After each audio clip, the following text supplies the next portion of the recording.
Olá, boa noite.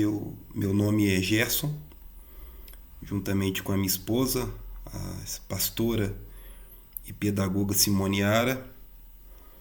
Nós estamos montando pequenos vídeos e hoje nós vamos deixar uma mensagem que está lá, que se encontra no livro de Êxodo, no capítulo 2, versículo 1. A gente vai fazer aqui um apanhado inicial da história desse herói chamado Moisés, né? Nós somos do Instituto Betel, aqui de Juiz de Fora, Instituto Beneficente Betel. E nós vamos procurar deixar, vez e outra, alguma mensagem aí dentro da Sagrada Escritura. Eu uso a minha Bíblia, uma versão de 2006, uma tradução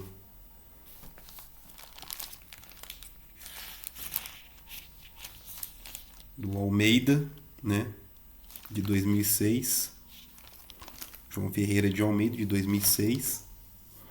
E a gente vai estar falando um pouquinho sobre Moisés, né? Que Deus possa estar abençoando você que está vendo este vídeo. O nosso trabalho é o conhecimento humano, o conhecimento espiritual. E eu espero que vocês gostem dessa pequena mensagem. Tudo bom? A palavra do Senhor diz assim: Foi-se um homem da casa de Levi e casou-se com uma filha de Levi. A mulher concebeu e deu à luz um filho. Vendo que ele era formoso, escondeu-o 3 meses. Não podendo, porém, escondê-lo por mais tempo, tomou um cesto de juncos e revestiu de betume e pinche. Então pôs nele o menino e o largou entre os juncos à beira do caminho, à beira do rio. Sua irmã postou-se de longe para saber o que lhe havia de acontecer. A filha do faraó desceu para se lavar no rio e as suas donzelas passeavam pela beira do rio. Ela viu o cesto no meio dos juncos e enviou sua criada e o tomou. Abrindo-o, viu o menino. Ele chorava e ela teve compaixão dele. E disse: Este menino é dos hebreus. Então disse uma de suas irmãs, a filha do faraó: Queres que eu vá chamar uma dama dentre as hebreias que crie este menino para ti? Respondeu-lhe a filha do faraó: Vai. Foi, pois a moça chamou a mãe do menino. Então lhe disse a filha do faraó: Leva este menino e o cria, que eu te darei o teu salário.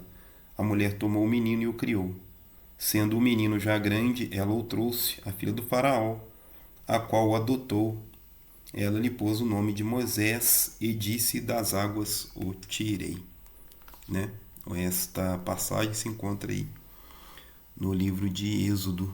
O livro de Êxodo significa a saída dos hebreus, né, do povo de Israel, lá do Egito. Né? E aqui o texto já deixa bem claro o significado do nome do menino Moisés, né? Das águas o tirei. Os povos antigos, como de costume, têm significado para tudo: nome, lugar, situações. Né? Então, toda vez que você vê lá um número, este número tem um significado. O nome tem um significado. E assim, né, a cultura deles é de dar significado a tudo. E a gente percebe no texto que a mãe de Moisés, desse menino, teve que escondê-lo durante um período.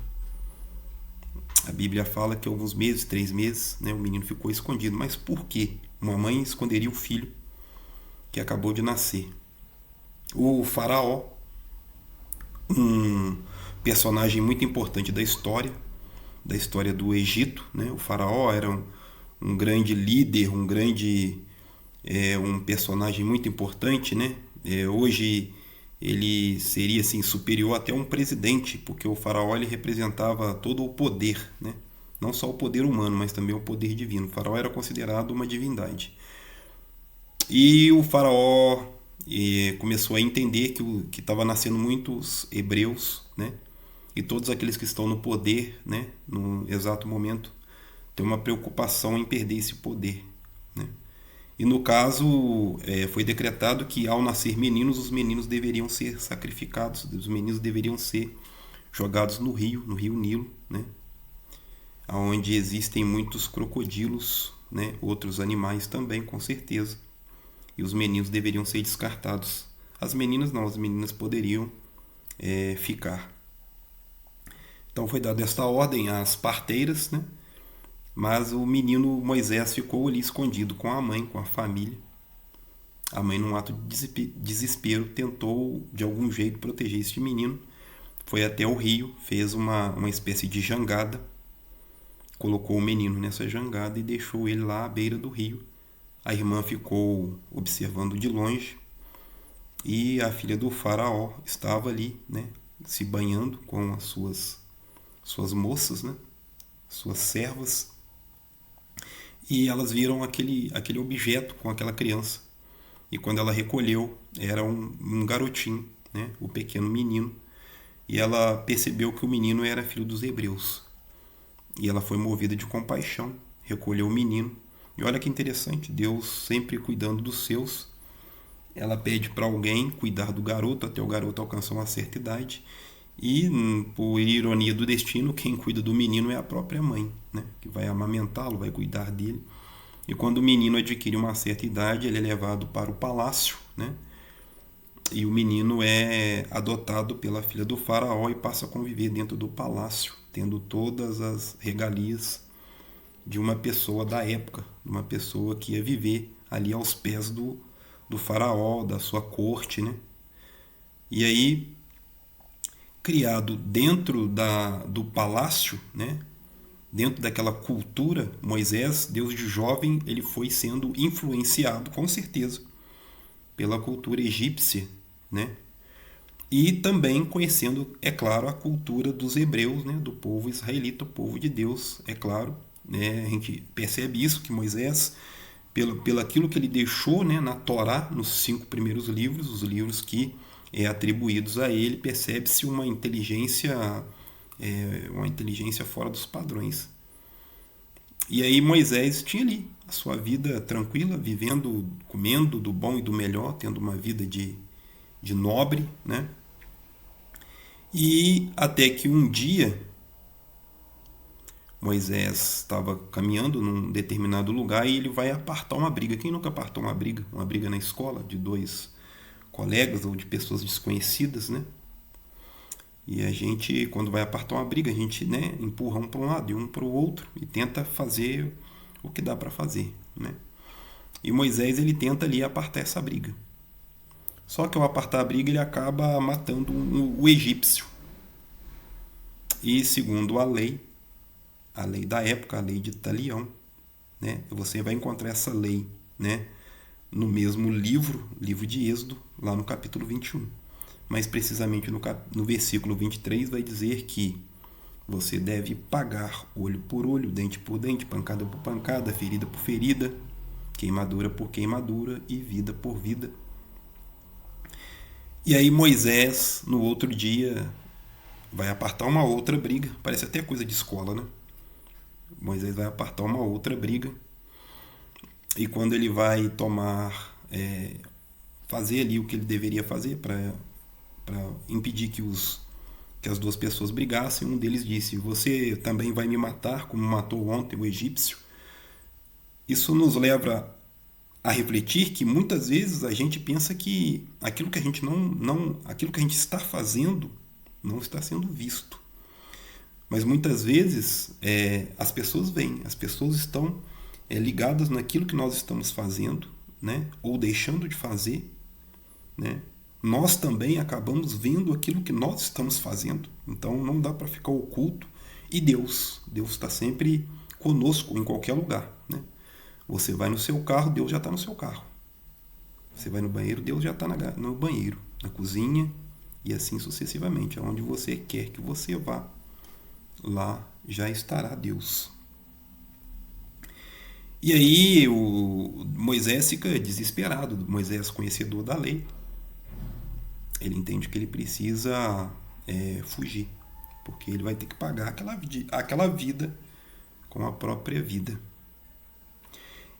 E aí Moisés vai para a região de Midian. Se a gente olhar no mapa, né, o Egito está ali um pouco acima, na parte de cima da África, ali bem ao norte, né? Israel hoje, né, atualmente, naquela época Canaã, terra de Canaã, estaria bem acima do Egito, e à direita, né, olhando pelo mapa, estaria a terra de Midian, onde é hoje a atual Arábia Saudita. E Moisés foge para lá, terra de Midian, porque lá na terra de Midian também são, os midianitas também são descendentes de Abraão. Não me recordo agora o nome da mulher. Quando Sara morre, Abraão tem um relacionamento com outras mulheres, ele gera outros filhos, além de Ismael e Isaac, né? E aí um desses filhos, ou filhos, né, são a geração aí, a tribo dos midianitas. E quando Moisés vai para lá, vai para essa região, ele tem um encontro com uma mulher, creio eu que devia ser uma mulher bonita, né? A Bíblia diz que o nome é Zípora, né? E Zípora é filha de um sacerdote midianita, Jetro. E Moisés tem um relacionamento com essa mulher, eles se casam, né? E Moisés passa a cuidar do rebanho do seu sogro. E olha que interessante, né? Uma mudança de vida, né? Moisés vivia no luxo do palácio, conhecedor da cultura hebraica e também da egípcia. Ele tem que fugir devido a um assassinato. E ele vai para essa região e ele acaba tendo que modificar completamente a sua vida. Ele passa agora de um membro da alta sociedade, agora ele passa a ser um pastor de ovelhas. Porque nesta época, né, nesta época em específico, na época do Êxodo, neste livro específico, a gente já sabe que passou Abraão, passou Isaac, passou Jacó, José, esses morreram, né? A família de José foi para o Egito devido a uma escassez, né? Se a gente voltar lá no livro de Gênesis, um ou outro capítulo, você vai encontrar essa história de José recebendo seus irmãos depois de ter sido vendido como escravo. E olha, por ironia do destino, né? O povo é escravizado pelos egípcios, né? Já tem uns longos anos que eles são escravos e começam a se multiplicar demais. E aí José foge, né? Então ele passa os seus primeiros 40 anos, né? Seu primeiro momento, né? Como egípcio, um adotivo, né? Considerado um egípcio. No segundo momento, né? Os próximos 40 anos, olha que interessante, né? A Bíblia está sempre deixando essas referências, esses números, essa simbologia com nomes, com lugares, né?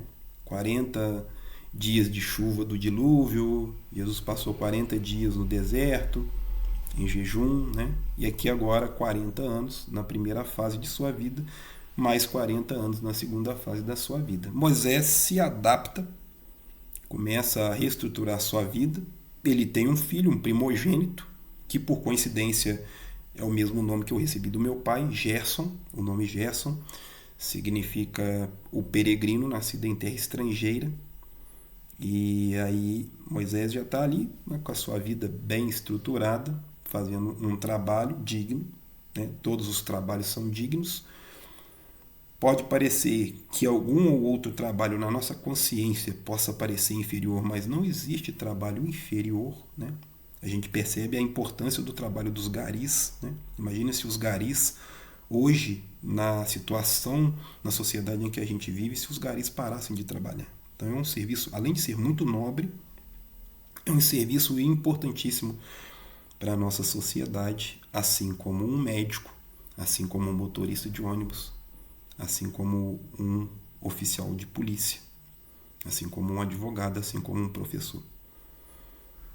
Aí neste segundo momento, são mais 40 anos, tudo ia muito bem na vida de Moisés, até que Moisés começa a conduzir o rebanho do seu sogro na direção do Monte Horebe.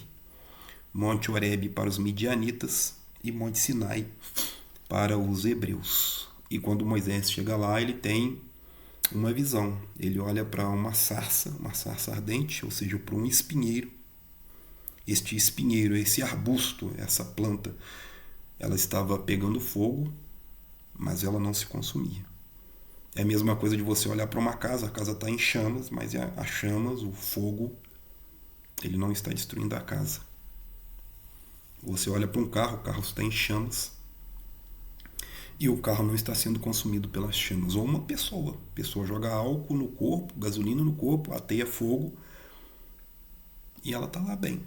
O fogo não está consumindo seu corpo.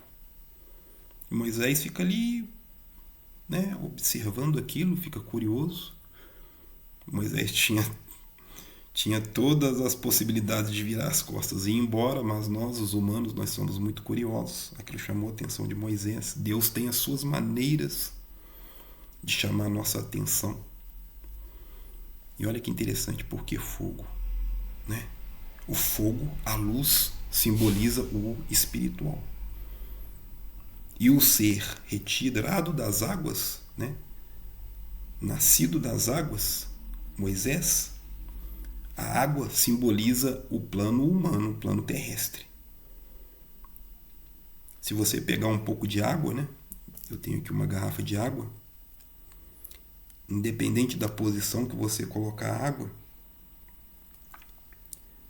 a água vai ficar nivelada de forma horizontal, representando aqui o horizontal, o plano terrestre, o plano humano. Mas o fogo não. O fogo, se você acender uma chama numa vela, por exemplo, você pode modificar a posição da vela de todas as maneiras, que a chama vai sempre apontar para cima. A chama simboliza o Espírito Santo.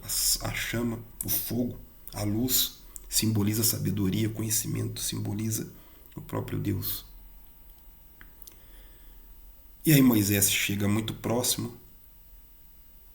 E olha que interessante, se você pegar o símbolo da água, que é horizontal, e símbolo do fogo, que é vertical, nós construímos uma cruz, né? Uma cruz. O humano e o divino. A cruz de Cristo. Pensa Cristo suspenso no madeiro, na cruz, a sua cabeça apontada para o alto, para o mais elevado, para o sobrenatural, para Deus, e os braços abertos no horizontal, apto, preparado para receber a humanidade de braços abertos. Um sacro ofício, um sagrado ofício, um serviço sagrado que só um homem-deus poderia fazer. Só um Deus que vem aqui em forma de homem poderia fazer. E este homem, este Deus que se fez homem, segundo João, Deus é amor, o próprio verbo, o próprio conhecimento de Deus, vem aqui em Maria, se desfaz de toda a sua glória para vir aqui, para nos deixar esse ensinamento de amor. Mas voltando a Moisés se aproxima daquela visão, daquele algo espetacular, e do meio do fogo ele ouve uma voz: cara, cuidado, pode ser que Deus esteja te chamando. Presta atenção nos detalhes. Veja o que Deus quer falar com você. Porque nós não estamos aqui à toa. Há um glorioso propósito em nossas vidas. E a gente precisa descobrir o que a gente veio fazer aqui. Esteja atento. Observe os sinais que a vida te dá. Preste atenção nos chamados de Deus. Não perca seu tempo. E Moisés se aproxima e a voz diz: Moisés, tira a sandália dos pés, pois o lugar onde você está é terra santa. Por que tirar a sandália dos pés? Os pés simbolizam caminhada. Caminhada espiritual. E muitas vezes nós vamos ter que retirar aquilo que está nos impedindo de caminhar. Qual é a sandália que está nos seus pés impedindo a tua caminhada? Pensa nisso. E ali Moisés e Deus e Moisés fazem uma aliança, fazem um pacto, fazem um acordo. Moisés é aquele que deve voltar. Moisés é um mensageiro. Moisés é o herói para aquele povo, porque ele vai voltar em nome de Deus para dizer ao faraó que o povo de Deus não é um povo para viver como escravo. Moisés até tem alguns argumentos ali para tentar não seguir esta caminhada, mas a gente não consegue enganar a Deus. Deus sabe tudo, senão ele não seria Deus. Segundo Tomás de Aquino, filósofo da época medieval, ele tem um argumento muito bacana que eu gosto demais, que é o seguinte: Deus é aquilo ao qual nada maior pode ser pensado. Então, se você quiser pensar grande, basta pensar em Deus. E aí Moisés desce do monte e vai em direção ao lugar de onde ele tinha fugido. Ele tem que retornar para o Egito. Aí Moisés vem para o seu terceiro momento. Depois de um encontro desse, íntimo, entre ele e Deus, depois desse despertar espiritual, 40 anos vivendo como egípcio, 40 anos vivendo lá no deserto, entre os midianitas, ele recebe este chamado, um glorioso propósito. E ele retorna aos seus irmãos, aos seus parentes, à sua casa, ao povo escolhido de Deus. E ali ele explica o que Deus quer.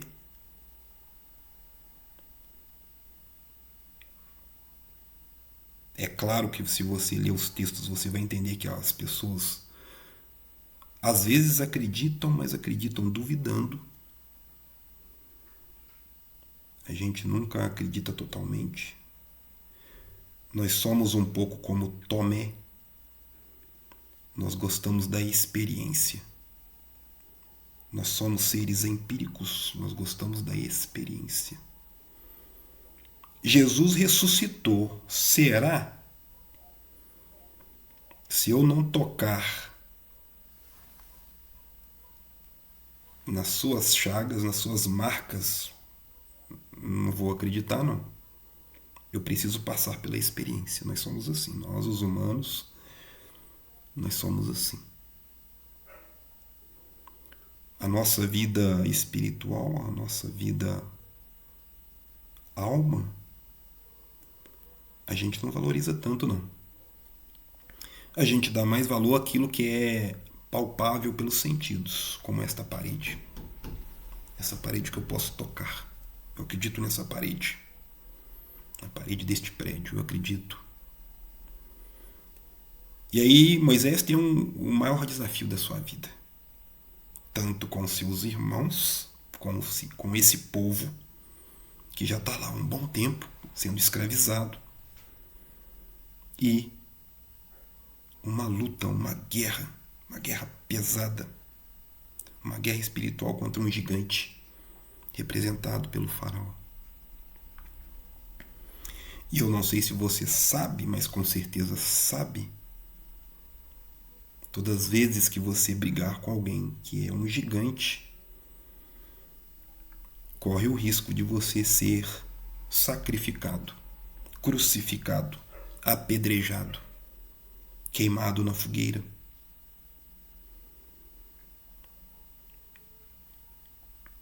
E Moisés chega para o faraó e diz: olha, o meu Deus, o Deus que eu acredito, o Deus único, quer que você libere o seu povo para que ele vá a um determinado lugar para adorá-lo.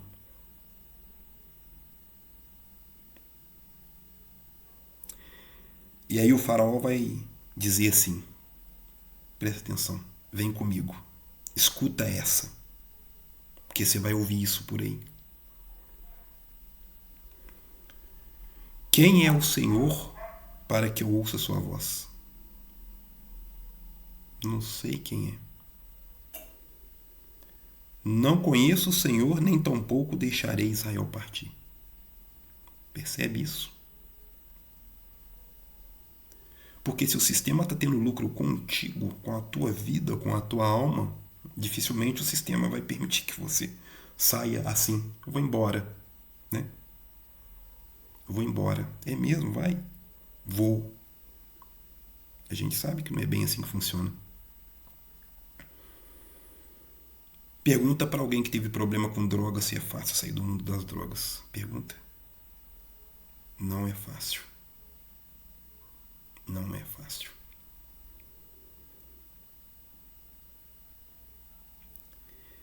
Cabe a nós sermos um pouco esse Moisés e mostrarmos para quem está dentro da caminhada, tanto quem está dentro, que é povo de Deus, quanto para quem está fora, representado pelo faraó, que Deus quer o nosso bem, Deus quer a nossa liberdade. Se você faz parte de algo que não consegue te libertar, que você é completamente dependente, cuidado. Pode ser que você seja um escravo. Pense bem. Reflita profundamente no teu coração. Você tem liberdade de ir e vir? Há um mês, alguns jovens aqui da nossa congregação, o nosso foco é jovens e crianças, temos adultos, mas são poucos, decidiram visitar um outro ministério. E aí a gente permitiu. Simples assim. E a gente ouviu coisa do tipo, nossa, vocês são loucos. Pode ser que esses meninos vão lá e gostem. É, pode ser. Mas eles são livres. Minha esposa e eu e nossos apoiadores somos apenas ferramentas de Deus. Somos como lamparinas apenas iluminando o caminho. Eles são livres para ir em outros lugares que eles quiserem ir. Não são prisioneiros aqui do Instituto Betel. Então eu fiz esse pequeno apanhado da vida desse herói, desse grande homem chamado Moisés, um herói para os hebreus, um herói para o povo de Israel, um herói para os judeus, que escreveu 5 livros maravilhosos. E nas próximas transmissões, nas próximas mensagens, nós vamos procurar aprofundar nesta mensagem, porque tem muita coisa aí. Eu passei só pela superfície. Tem muita coisa a ser entendida, tem muita coisa para ser pesquisada. Mas que a gente possa hoje, nesta noite, saber que Deus tem uma grande missão para você.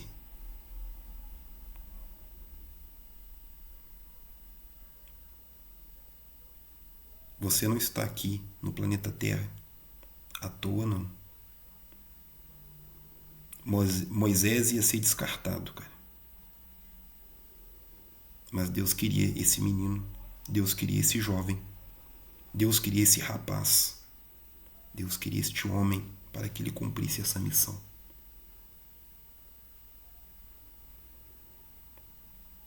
E ainda tem mais coisas ainda que nós vamos ver ainda nessas mensagens no livro de Êxodo. Nós vamos esmiuçar o livro de Êxodo. E eu tenho certeza que você, que acredita em Deus, que quer aprofundar seus conhecimentos, vai gostar.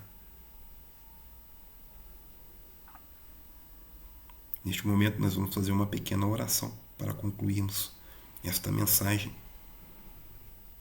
Senhor nosso Deus, te agradecemos por mais um dia. Hoje é dia 30 de maio de 2024. Somos gratos pelo sacrifício que o teu Filho fez por nós, seres humanos, indignos, pecadores. Perdoe as nossas falhas, os nossos pecados. e que nós possamos alcançar a Tua graça, a Tua misericórdia. Abençoe aqueles que têm nos apoiado no nosso trabalho e na nossa missão. Abençoe aqueles que têm feito o bem, têm sido ferramentas importantes na vida das pessoas. Abençoe os nossos familiares. Que nós possamos sermos protegidos com o Teu Espírito, Espírito Santo. E que em nome de Jesus Cristo nós possamos nos alimentar da Tua mensagem e possamos nos tornar pessoas melhores. Eu te agradeço por essa oportunidade. Em nome de Jesus Cristo. Amém. Fiquem com Deus e até a próxima.